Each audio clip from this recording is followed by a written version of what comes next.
இடஒதுக்கீடு ஏன் பொருளாதார அடிப்படையில் வழங்கப்படுவதில்லை என்ற கேள்வி தொடர்ச்சியாக முன்வைக்கப்பட்டு கொண்டே இருக்குது.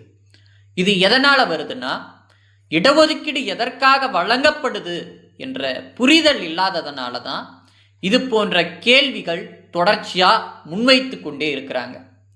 முதல்ல இடஒதுக்கீடு எதற்காக வழங்கப்படுது என்பதை நாம் தெரிந்து கொள்ள வேண்டும்.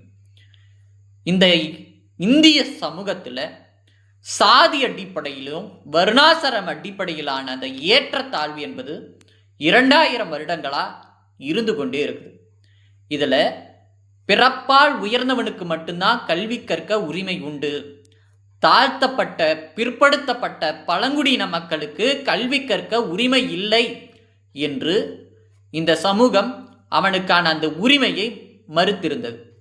உதாரணமாக சொல்லணும்னா, மனுஸ்மிருதி என்ன சொல்லுதுன்னா, சூத்திரனுக்கு என்ன வேணாலும் கொடு, ஒருபோதும் கல்வியை மட்டும் கொடுக்காத என்று மனுஸ்மிருதி சொல்லுது.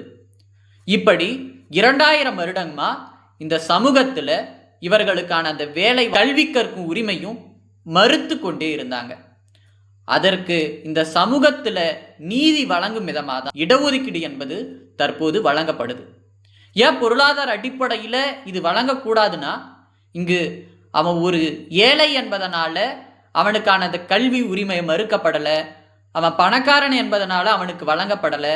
மாறா, நீ ஏழையா இருந்தாலும் சரி, நீ பணக்காரனாக இருந்தாலும் சரி, நீ ஒரு குறிப்பிட்ட சமூகத்தில் பிறந்தா உனக்கு கல்வி கற்க உரிமை இல்லை என்று தான் அவர்கள் அந்த கல்வியை மறுத்தார்கள்.